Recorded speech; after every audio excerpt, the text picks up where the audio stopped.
Assalamualaikum warahmatullahi wabarakatuh. Bismillahirrahmanirrahim. Alhamdulillahi rabbil alamin. Wassalatu wassalamu ala ashrafil anbiya'i wal mursalin wa ala alihi wa sahbihi ajma'in. Amma ba'd. Para pendengar yang dimuliakan oleh Allah Subhanahu wa taala. Allah Subhanahu wa taala menciptakan manusia sebagai makhluk yang paling baik penciptaannya di antara makhluk-makhluk lain yang diciptakan Allah Subhanahu wa taala. Namun dari kesempurnaan yang dimiliki oleh manusia bukan berarti bahwa manusia tidak memiliki kekurangan. Contoh sederhananya saja, ketika dihadapkan pada kasus harus melakukan pilihan. Ada dua pilihan yang diberikan kepada manusia contohnya. Tetap saja manusia kadang-kadang memiliki kekurangan dalam melakukan pemilihan. Sehingga ketika dia salah memilih akhirnya menimbulkan efek yang tidak baik. Oleh karena itu dalam syariat agama Islam Allah Subhanahu wa taala sudah memberikan tuntunan. Ketika ada yang harus dipilih, maka yang kita lakukan terlebih dahulu adalah melakukan sholat sunat istikharah. Terutama saat kita seperti saat ini yang bakal diberlakukan new normal. Kadang-kadang ada orang tua yang khawatir, bagaimana ya dengan sekolah anak? Haruskah anak disekolahkan ataukah memilih homeschooling? Atau buat yang bekerja? Saat ini barangkali sudah pindah pekerjaan. Dulu punya pekerjaan yang katakanlah sebagai trainer atau motivator. Ketika ada wabah virus corona beralih menjadi pedagang sayuran. Ketika kondisi new normal mulai diberlakukan, terkadang bimbang memilih apakah tetap menjadi sebagai pengusaha ataukah menjadi motivator. Atau bahkan ada orang yang mulai beranjak ingin membuka usaha baru dengan meninggalkan usaha lama yang barangkali belum dipastikan kapan bisa berlaku. Contoh para pengusaha travel ya, yang dulu melakukan perjalanan dengan pesawat terbang, saat ini negara-negara tidak mengizinkan wisatawan datang, mau tidak mau harus beralih jadi pengusaha yang lain. Contohnya adalah buka warung kopi. Nah, sebagai muslim kita sudah diajarkan dalam agama kita sebelum melakukan memilih segala sesuatu, dekatlah dulu kepada Allah Subhanahu wa taala dengan melakukan salat sunat istikharah. Oleh karena itu, pada kajian kita kali ini kita akan berbicara tentang salat sunat istikharah. Kita bahas terlebih dahulu para pendengar yang dimuliakan oleh Allah Subhanahu wa taala. Apa itu definisi istikharah? Secara bahasa, istikharah itu diambil dari bahasa Arab istakharra yastakhir, yang memiliki arti adalah meminta kebaikan pada sesuatu. Sedangkan dari sisi istilah, yang namanya istikharah itu maknanya adalah tolabul ikhtiyar, meminta pilihan. Maksudnya adalah meminta kepada Allah Subhanahu wa taala untuk dipilihkan sesuatu yang menurut Allah Subhanahu wa taala terbaik. Baik itu dengan cara menunaikan salat yang kita lakukan atau berdoa seperti yang diajarkan Rasulullah sallallahu alaihi wasallam. Inilah namanya istikharah. Lalu pertanyaannya, apa hukum istikharah itu? Hukum dasar istikharah adalah sunnah, dan ini disepakati oleh ulama 4 mazhab. Ulama 4 mazhab sepakat bahwa salat istikharah,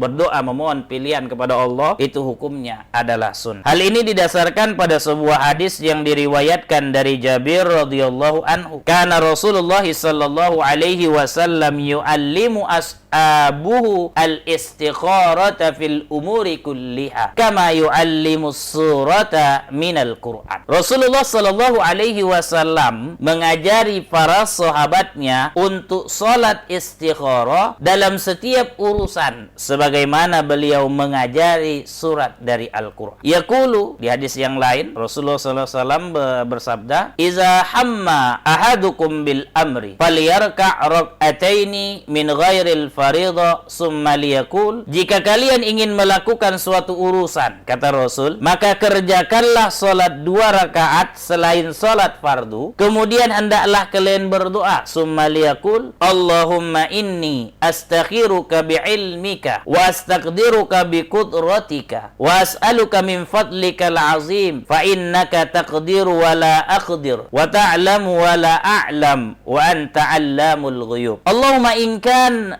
in kunta ta'lamu anna hadzal amra khairul li fi dini wa ma'ashi wa 'akibati amri faqdurhu li wa yassirhu li summa wa barik li fihi wa in kunta ta'lamu anna hadzal amra syarrun li fi dini wa ma'asi wa akibati amri fasrifhu anni wasrifni anhu waqdur li al khaira haitsu kana summa ardini. Ya Allah, aku beristikharah padamu dengan ilmumu, memohon kepadamu kekuatan dengan kekuatanmu, aku minta kepadamu dengan kemuliaanmu. Sesungguhnya engkau yang menakdirkan dan aku tidaklah mampu melakukannya. Engkau yang maha tahu sedangkan aku tidak tahu. Engkaulah yang maha mengetahui perkara yang gaib. Ya Allah, jika engkau mengetahui bahwa perkara ini baik bagiku dalam urusanku di dunia maupun di akhirat, maka takdirkanlah hal tersebut untukku. Mudahkanlah untukku dan berkahilah ia untukku. Ya Allah, jika engkau mengetahui bahwa perkara tersebut jelek bagi agama, kehidupan, dan akhir urusanku, maka palingkanlah ia dariku dan palingkanlah aku darinya. Dan takdirkanlah yang terbaik untukku, apapun keadaannya, dan jadikanlah aku ridho dengannya. Kemudian wa yusamma hajatu, kemudian menyebutkan hajatnya. Rawahu Ahmad, Bukhari, Ibnu Hibban, wa Baihaqi dan lainnya. Hadis riwayat Imam Ahmad, Bukhari, Ibnu Hibban, Baihaqi dan lain. Dalam hadis yang lain Rasulullah sallallahu alaihi wasallam juga bersabda, "Min sa'adati ibni Adam istikharatullahi azza wa jalla." Di antara kebahagiaan anak Adam adalah beristikharah kepada Allah azza wa jalla. Rawahu Ahmad. Yang kedua, ada yang mengatakan bahwa hukum salat istikharah itu wajib. Tadi yang pertama sunnah, ini ada yang mengatakan wajib. Pendapat siapakah itu? Pendapat mazhab Zuhairiyah, Daud Az-Zuhairi, yang mengatakan bahwa hukum salat istikharah itu wajib. Apa dalil mereka menyatakan bahwa salat istikharah itu wajib? Jawabannya adalah ketika Rasul mengatakan iza hamma ahadukum bil amri falyarka' rak'ataini.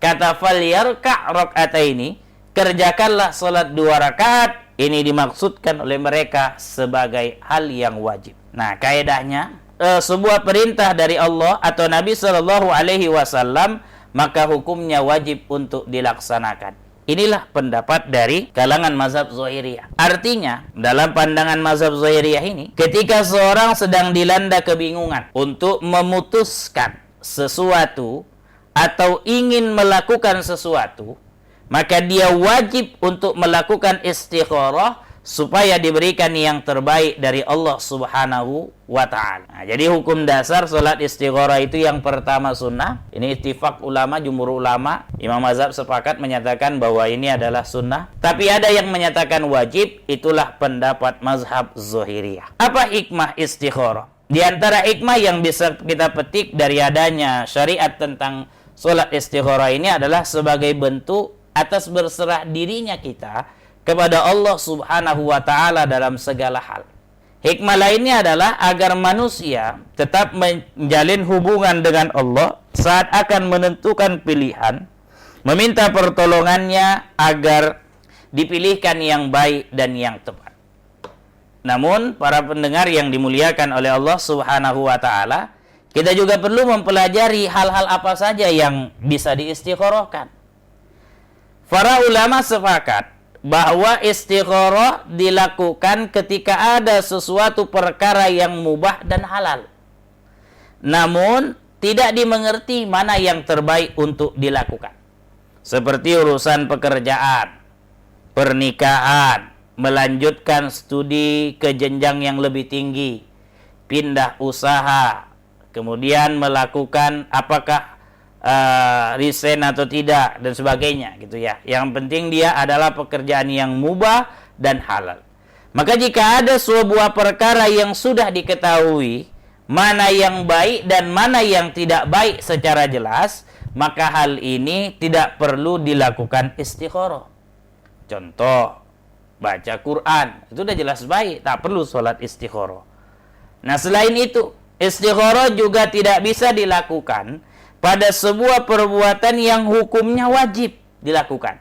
Misalnya mengeluarkan zakat ketika sudah terpenuhi ketentuannya, tak perlu dia sholat istikharah. Kenapa? Karena memang sudah sampai haul dan nisabnya atau malam takbiran. Tak perlu dia istikharah jam berapa ya aku ini. Ketika sudah masuk waktunya untuk menunaikan zakat fitrah, segeralah dilakukan. Tak perlu dipikirkan kapan ya waktunya, tidak. Kenapa? Karena dia sudah masuk kategori wajib. Istikharah juga tidak bisa dilakukan pada perkara yang hukumnya haram. Seperti ingin minum khamar. Nah, itu nggak boleh. Kenapa? Karena hukum dasarnya minum khamar adalah hal yang haram. Begitu juga untuk hal-hal yang makruh. Seperti sengaja melakukan puasa pada hari Jumat saja, tanpa diikutin pada hari sebelum dan sesudahnya. Maka ini nggak perlu istikharah. Oh, karena pengen puasa sunnah Syawal hari Jumat aja, tapi boleh nggak ya istikharah lah dulu? Nggak bisa. Kenapa? Karena dia memang nggak ada niat untuk melakukan puasa sehari sebelumnya atau melakukan puasa setelahnya, setelah hari Jumat gitu ya. Nah, kenapa? Ini karena memang makruh kalau cuma puasa pada hari Jumat saja. Adapun jika perbuatan yang mau dikerjakan adalah hal yang sunnah, maka pada asalnya ini tidak perlu istikharah. Namun jika ada perbuatan, ini perlu kita jelaskan ya, jika ada perbuatan yang ingin dilakukan dan hukumnya sama-sama sunnah, lalu bingung untuk memilih pekerjaan mana yang mau didahulukan, maka dalam hal ini para ulama menganjurkan untuk melakukan sholat istikharah agar dipilihkan yang terbaik. Nah, misalnya ini hari ini ada rezeki, pengen bersedekah. Tapi satu sisi ada keinginan menolong saudara yang susah. Ini sedekah daripada fakir miskin, ini ada saudara yang susah. Nah, ini kan sama-sama mubah. Sedekah ini bukan karena apanya ya, karena memang ingin bersedekah. Yang sini ada nyantunin yatim. Nama yang mana dipilih? Ini boleh kata para ulama untuk diistikharahkan. Para pendengar yang dimuliakan oleh Allah Subhanahu wa taala, bagaimana tata cara salat istikharah? Nanti kita lanjutkan pada pembahasan berikutnya. Terima kasih. Assalamualaikum warahmatullahi wabarakatuh.